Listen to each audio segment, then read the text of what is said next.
Thanks for tuning in again to our Through the Bible series here at Calvary St. Joe. I'm Chuck Rhein, and I'm very exceedingly excited to be in the book of Isaiah today.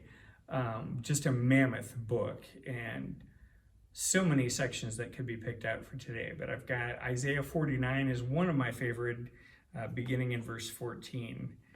Reads, "But Zion said, 'The Lord has forsaken me. My Lord has forgotten me.' Can a woman forget her nursing child, that she should have no compassion on the son of her womb? Even these may forget, yet I will not forget you. Behold," verse 16, "I have engraved you on the palms of my hands."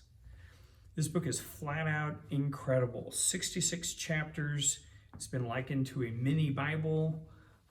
It's very much divided as a Bible is, with a lot of judgment in the Old Testament, and then so much focus on the Messiah in the latter part of that book.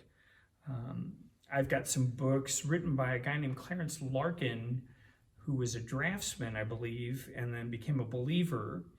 And one of the drawings that he's done I love. It's got a depiction of horizontal lines that go across a biblical timeline. And what it does is it lists the prophets in the Bible and then how far they could see. And so Zephaniah or Amos or Joel or Jeremiah are all listed there. Isaiah's there, and his line goes the farthest out of all the prophets.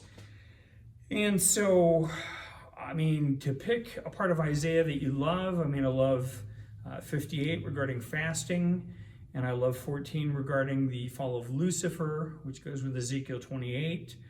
Of course, I love 53 regarding Jesus, and there's so many great chapters on that. But this section of 49 has always amazed me.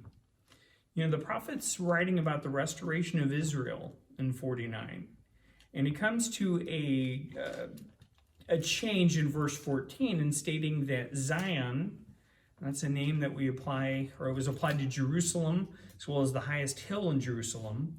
Zion believes that the Lord has forgotten, that the Lord has forsaken Jerusalem, or Zion. And God's going to give his answer in chapters 49 and 50. But I can tell you from experience, there are a lot of people that I've spoken with that are not with the Lord. And what they've done is they've viewed, or they are viewing events in their life, and they don't line up with the character and nature of God, as understanding him as a God of love.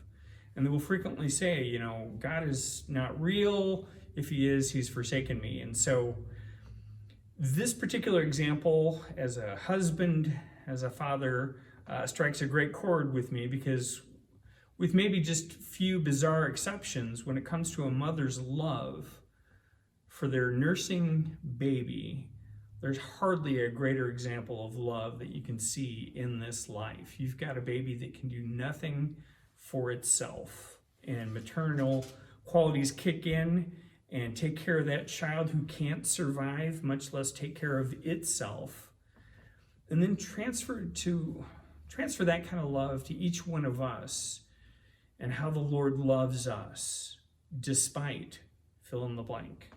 How long has he come after us? Even we were enemies of God. Romans 5:8 tells us that.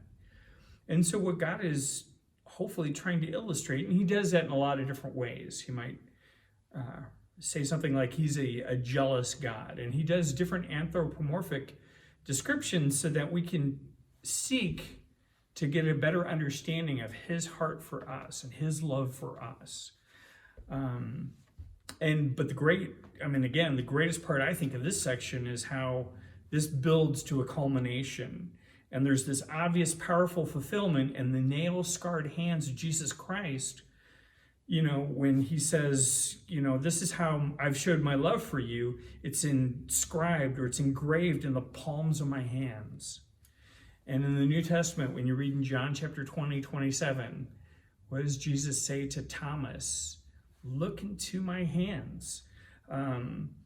Not missing the fact that his sacrifice is never forgotten by Jesus. So that reinforces the fact that he never stops loving us, and he never forsakes us, and he never forgets us. He would need only to look at his own hands. And so let that be a blessing to you, and hopefully we'll see you soon.